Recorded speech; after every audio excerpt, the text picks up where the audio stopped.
안보실에서, 국가안보실에서 여러 차례 보고를 했지 않습니까? 예. 이제 서면으로도 3번 보고를 하고 또 유선으로도 예. 3번을 보고 있다고 아마 그렇게 말씀을 하신 것 같은데, 이 2시 50분까지. 근데 이제 그 서면 보고, 두 번째 서면 보고, 그게 아마 시청구인들이 낸 성명상 그 거기에 붙어 있는 그 1, 2, 3보가 서면이 붙어 있는데, 그 2보에 보면은 2보가 10시 40분에 출력한 시간이라고 예, 말씀하셨는데, 예, 10시 40분에 예, 출력이 된 예. 2보인데, 거기에 보면 배 기울기가 그 62도로 되어 있어요. 그리고 무슨 그림 같은 게 하나가 붙어 있고, 이건 어떻게 된 겁니까? 아니, 10시 반에 지금 다, 아까 예, 그래서 이제 정답을했다고 이렇게 이야기를 했는데. 예, 나중에 이제 조사를 해서 이제 배 각도를 저희가 정확히 알게 됐는데, 당시 상황에 저희가 이제 그 말씀을, 재판관님 말씀이 맞습니다. 거기 이제 배 그림이 들어가 있습니다. 그래서 저희가 이제 그 작성자한테 확인을 해 보니까 이거 YTN에 나오는 화면을 캡처해서 넣었다. 근데 그때는 생중계가 되던 시간이 아닙니다. 그러니까 아마 스틸 사진으로 누가 거기서 현장에 있던 사람이 찍어서 보낸 거를 받아서 방송에 아마 띄웠는데 거기에는 그 시간이 안 나와 있습니다. 이게 몇 시에 촬영한 거라는 게. 그러면 그거를 좀 보고 그냥 각도를 재본 건가? 어떻게? 예, 나중에 이거 어떻게 잘못된 짐작으로? 저희가 잘못된 보고라는 것을 알게 됐습니다. 그다음에 이제 그 3보가 11시 20분에 이루어지는데, 그때는 이제 10시 49분에 뭐 다 침몰했다 이렇게 보고가 됐어요. 지금 10시 반하고도 약간 또 시간 차이가 있는데. 예. 그러면 이런 보고를 할 때는 이게 이 차장이나 실장이 다 이렇게 체크를 합니까? 어떻게? 저희 보고서는 저희가 체크를 하죠. 체크를 합니까? 예. 그러면 이제. 근데 10시 이제 11시 10분 보고서 이제 3보로 오전 중에 마지막 보고입니다. 거기 보면 이제 배 그림이 뒤집어진 그림이 있습니다. 전복된 그림이. 그건 아까 제가 말씀드렸지만 11시 10분에 저기 해경 513호가 ENG 카메라가 장착되고 위성 송출이 되는 배입니다. 그게 들어가서 그때부터는 이제 중계 방송을 저희가 그대로 중계되는 걸 봤기 때문에 이 그림은 정확한 걸로 이렇게. 그러면 이제 그 아까 513호에서 ENG 영상을 받아가지고 했다는데 11시 10분부터입니다. 어떤 국정조사 회유록이나 이런 걸 보면 278호에서 한 거 아니냐, 그 받은 거 아니냐 그러는데 그건 어떻게 생각하세요? 저희는 아직 처음 도착한 배가 513호입니다. 513호에서 받은 거다. 그 이후에도 해경에 여러 배들이 들어가면서 전부 그 ENG 장치가 되어 있는 배들이 3척인가 더 들어간 걸로 제가 알고 있습니다. 어쨌든 그 11시 좀부터 떴던 방송 보도들은 금방 이제 이게 잘못된 것이 밝혀진 것 같아요. 그리고 네네. 그런 보고를 해경이나 이런 데서 보고를 청와대에서 받은 바도 없고. 근데 이제 지금 아까 질문하고 계셔서 그런데, 근데 1시 좀 넘어가니까 이게 190명이 다시 추가로 구조가 됐다 이런 이야기가 나와서 아마 이제 그런 혼동이, 계산상 혼동이 생긴 것 같아요. 그게 뭔가 중복 계산이 됐든지. 중복 계산된 걸로 나중에 밝혀졌습니다. 그런 것 같은데, 그것이 1시. 저희가 대통령에 보고된 게 1시 13분으로 제가 알고 있습니다. 아니, 잠깐만요.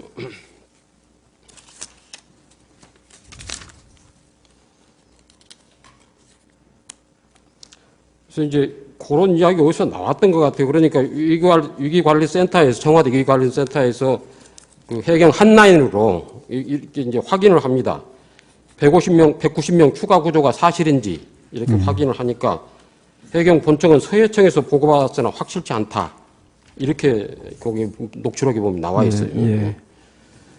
그 다음에 이제 그러니까 이 보고가 대통령에 대한 보고가 아마 정무수석실에서도 보고가 가고 안보실에서도 그날 계속해서 뭐 보고가 갔던 것 정무수석실은 주로 다 서면 보고로 이루어져 있고. 사회안전비서관이 거기 있기 때문에 담당 비서관이 거기서 이제 계속 또 보고가 쭉 이루어진 것 같아요 보니까. 그런데 이제 정무수석실에도 그까지를 포함해서 180명이다 190명 더 하니까 370명이 구조됐다 그렇습니다. 뭐 이렇게 보고가 된 것 같다가 이게 1시 반쯤에는 위기관리센터에서 이게 중복 계산이 돼서 된 거라는 거 확인하지 않나요? 아까 말씀드린 저희가 이제 190명이 그럼 어디 있느냐. 그랬더니 이게 진도 행정선에 타고 있다 이랬는데 진도 행정선이 팽목항으로 들어오게 돼 있습니다. 그럼 팽목항에 거기서부터 얼마나 걸리냐 했더니 뭐 얼마 걸린다 해서 그때에 대해서 그럼 들어왔냐 했더니 배가 안 들어왔다는 거 제가 기억이 되는데 그래서 이게 190명을 타려면 큰 배일 텐데 저희 그때 해군 장교의 말에 의하면 조금 의아하게 생각은 했다. 그런 얘기 제가 들은 적이 있습니다. 그러니까 이제 그 현장에서 급하다 보면 그런 일이 생길 수는 있다고 봐요, 저도. 근데 그리고 거기서 또 공식 발표를 했기 때문에 저희가 그걸 또 의심할 상황은 아니에요. 그런데 이제 1시 반쯤에 해경의 이 위기관리, 이제 청와대 위기관리센터에서 위기관리센터가 모든 정보가 모이는 데 아닙니까? 전체 상황이. 모든 국가기관하고 다 연결이 돼가지고. 그러면 이제 이런 상황인데 1시 반쯤에는 파악이 된 것 같은데 그것이 이제 공식적으로 확인이 되는 게 2시 좀 넘어서 이것이 2시 20 몇 분에 잘못됐다. 25분 정도로 알고 있습니다. 근데 제가 생각하기에는 만일에 이게 그 남은 것도 꽤 되는 거예요. 지금 470 몇 명이 되니까 남은 숫자도 뭐 100여 명이 100여 명이 승객이 되니까 있으니까요. 제 생각에는 대통령께서 적어도 10시 보고를 받고 그다음에 10시 15분 또 안보실장하고 통화를 하고 또 10시 반에 해경 청장하고 통화를 했으면은 뭐 특공대까지 투입하는 그런 걸 했으면은 적어도 이 위기관리센터의 상황실에 나오셔야 되는 거 아닌가요? 글쎄, 아까도 제가 이제 그 당시 일반적인 상황, 일반인들이 가졌던 상황 인식을 상기시키기 위해서 권성동 위원장께서 그때 증언하신 그 내용을 말씀드렸습니다. 그게 우리가 일반적으로 갖고 있던 인식입니다.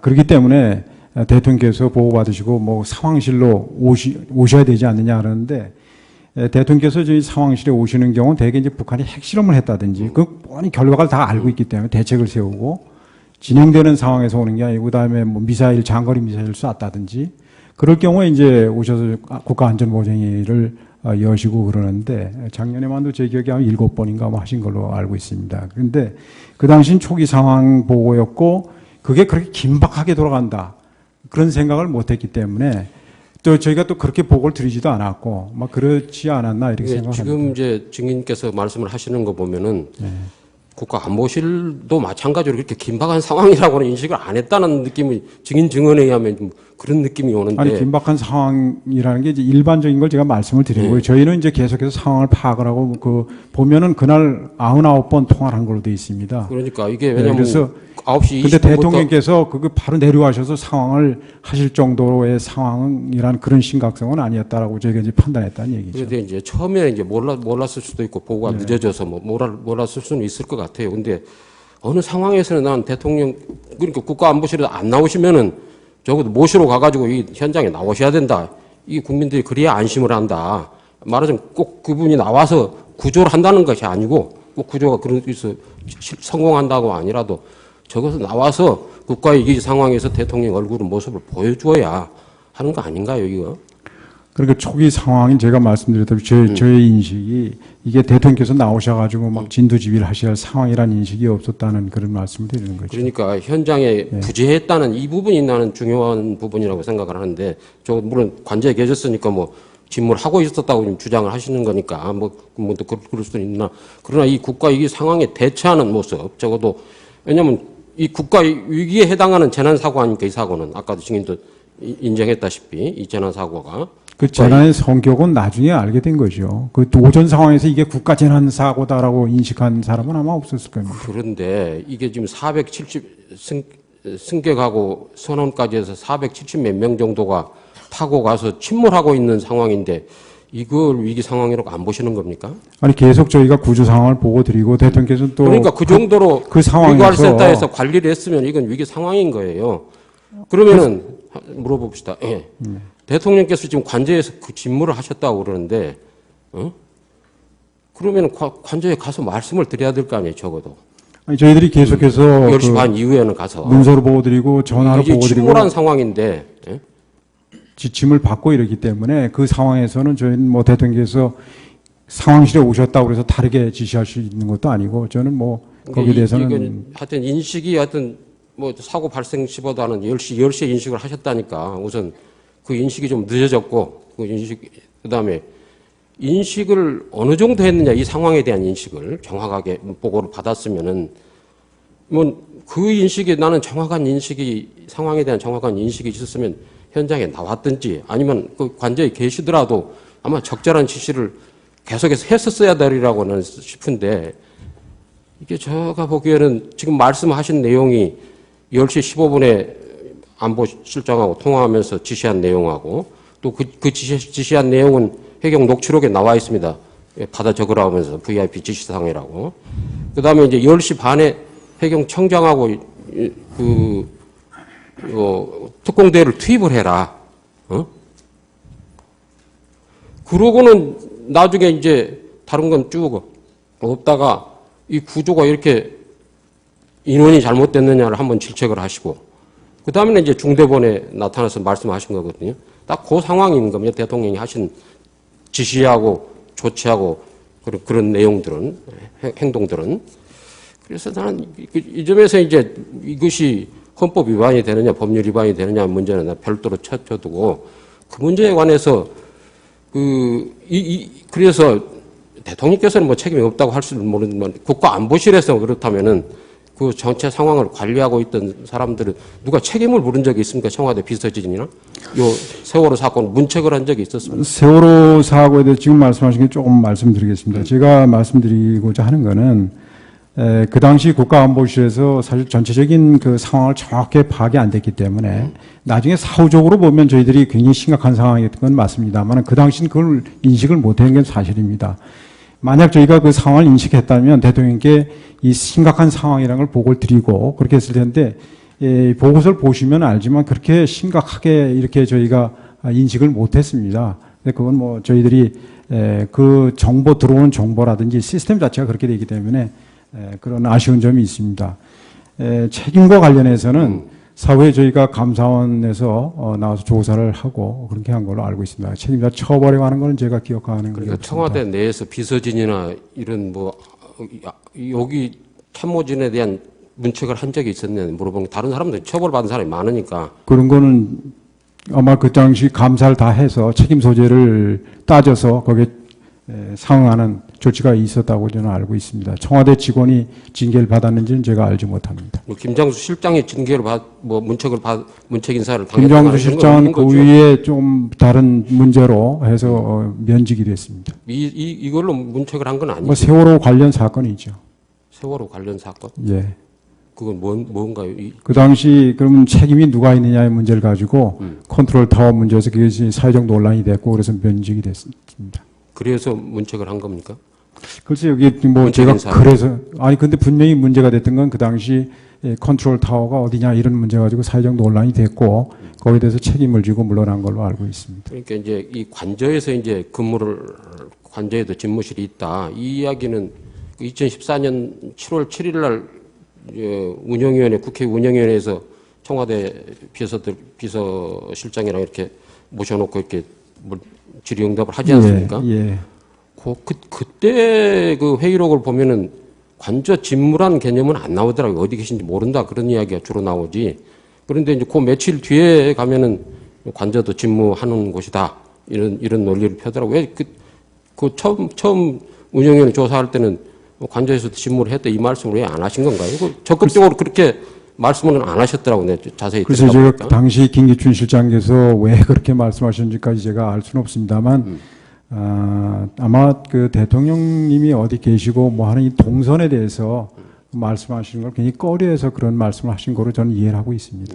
제가 여기서 한 가지 더 요거와 관련돼서 여쭤보고 싶은 거는 만일에 이제 통상 공식 일정이 없으시면은 관저에서 이제 근무를 하신다 이렇게 말씀을 하시는 것 같더라고요. 그런데 이제 만일에 그날 그냥 통상적으로 근무를 하는 9시에 뭐 대통령이 출근하신, 나는 다른 대통령이 몇 시에 출근하는지 저도 아는 바가 없는데, 근데 우리 공무원들이 9시에 출근하니까, 9시에 출근하신다 그러면은, 출근해서 본관에 근무를 하셨다 그러면은 이 상황에 대한 인식이 어땠을 것 같아요? 혹시 이제 의견 내가 물어보는 건데, 예. 제 생각에는 뭐 차이가 없었으리라고 봅니다. 왜 차이가 없었으리라고 보시는 거예요? 그 대통령께서 일하시는데 장소가 어디냐에 따라서 인식이 달라진다고 보지 않습니다. 인식의 시점, 인식이 지연된 거하고 인식의 수준하고 이것이 같이 문제가 되는데 이거는 인식의 시점이 좀 빨라질 수는 있는 거 아니냐. 그리고 바로 구두로 누구가 대면복으로 왔을 때 들으면서 여기 여러 가지 의문난 게 많이 있을 거 아닙니까? 의문난 것을 지적을 하면서 질문을 던지면서 이렇게 보고를 받을 때 그럴 때 효과라는 건 굉장히 빠른 그 상황에 대한 인식도 되고 상황에 대한 정확한 인식도 가질 수 있는데 그 부분을 못한 점에 대해 어떻게 생각하시나요? 저희가 지리적으로 보면 사실은 본관이 저희 사무실 훨씬 멀습니다. 관저보다. 관저가 훨씬 가깝게 돼 있습니다. 그렇기 때문에 저는 그 장소가 어디냐에 따라서 인식이 달라지라고는 보질 않고요. 시간적으로도 오히려 관저가 더 가깝습니다. 저희가 전달하는 측면에서 보면. 그리고 실제 대면에서 보고하고 그걸 좀 받았으면 좋지 않겠냐 이런 말씀이신 걸 제가 이해가 됩니다. 근데 김장수 실장이 그 건에 대해서 증언한 거는 이렇습니다. 당시 상황을 안보실장으로서 계속 파악하면서 또 조치를 할 게 있는지 뭐 중대본이나 지시하고 저희 상황실 내에서 계속 그걸 해야 되기 때문에 그 상황이 가서 대통령께 대면에서 막 보고해서 뭐 질의응답을 받아야 될 그런 상황은 아니었다라고 본인이 생각했다라고 한 걸로 저는 알고 있습니다. 그래서 다시 말씀드리지만 저희들이 전지적 시점에서 그 문제를 들여다볼 때하고 그 상황이 벌어진 당시의 상황은 큰 차이가 있을 수밖에 없다는 말씀을 제가 부가해서 말씀드립니다. 네, 좋습니다. 이상으로